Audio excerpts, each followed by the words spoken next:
Farah. Bonjour Yvan.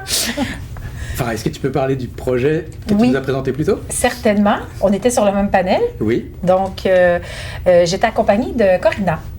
Corinna qui est une collègue de travail. Donc, on est venu présenter en fait un outil de relations interculturelles qui favorise les relations interculturelles. Ce sont les fiches du LODIR. Et donc, on fait le portrait, on dresse le portrait dans chacune de ces fiches-là de la diversité culturelle, linguistique, religieuse dans chacune des régions du Québec. Et il y a notamment une section qui touche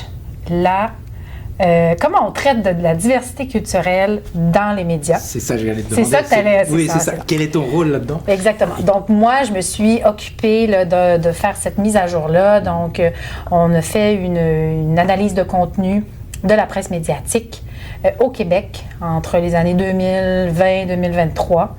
Et avec des mots-clés comme immigration, diversité culturelle, etc., etc.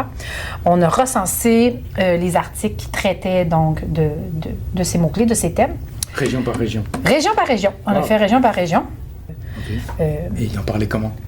Je trouve que ça commence à changer. On commence à aborder de plus en plus, puis on en traite de manière... Je trouvais que la manière dont on abordait ça, c'était relativement un peu plus positif. Okay. Donc, mais, tu sais, c'est sûr que c'est encore insuffisant. Okay. C'est ça, c'est pour la réalité autochtone. Puis pour l'immigration, est-ce qu'il y a aussi... Ben, ce dont on parlait... un discours différent? Dans les 25 dernières années. Dans les 25 dernières années. Bien, je peux faire un parallèle parce que j'avais fait une étude un peu dans le même genre pour le Conseil des relations interculturelles qui n'existe plus.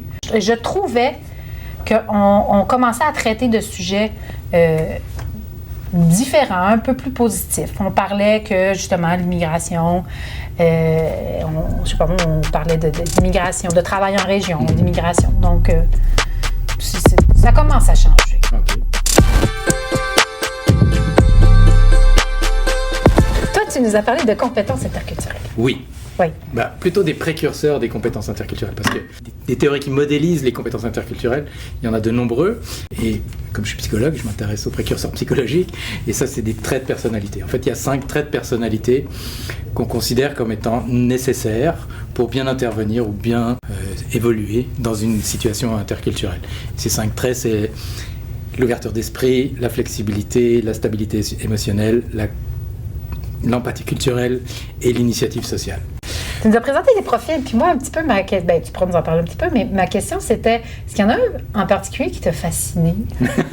Je dirais que celui qui me préoccupe le plus, peut-être pas qui me fascine, mais qui me préoccupe le plus, c'est un profil qui va montrer une stabilité émotionnelle, c'est-à-dire qui va côté haut sur la stabilité émotionnelle, justement, et la flexibilité. Et donc, c'est des gens qui ne vont pas stresser dans des situations interculturelles, mais qui n'ont aucun intérêt. Donc, sur les autres traits de personnalité, ils vont côté bas, mais ils n'ont aucun intérêt pour ces situations-là. Elles vont s'appuyer sur ce qu'elles savent et appliquer ce qu'elles savent sans tenir compte de la diversité de la situation. Ça serait vraiment intéressant, peut-être, d'essayer un jour, peut-être, de jumeler, selon ces profils-là, de voir...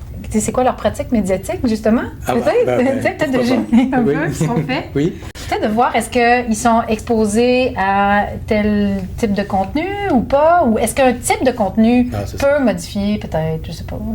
C'est fascinant. Ça, c'est fascinant. Oui, hein? Ouais, ça serait vraiment intéressant de le faire, oui. Non, mais il y a peut-être un autre résultat que j'aurais voulu dire, c'est qu'on peut faire ces profils-là. En général, il y en a 3 ou 4 selon les études. Mais ce qui est quand même aussi marquant, c'est le nombre de personnes qui sont dans des profils qui sont peu ou pas compétents, en fait. Et en général, c'est autour de 50% ou plus des intervenants, parce que c'est des professionnels de la santé ou des futurs professionnels de la santé que j'étudie. Donc, ça, c'est un peu alarmant quand même. Ça, c'est alarmant, parce que tu dis, ce sont des gens qui veulent aller dans une relation avec dans la relation d'aide, c'est ça. Mais qui ne sont pas prêts. Qui ne sont pas prêts. Voilà. Maintenant, il faut conclure. Sur un nouveau partenariat de recherche, peut-être? Oui, voilà. C'est ça. Demain, on va rédiger cette demande ensemble. C'est ça, avec grand plaisir. Super.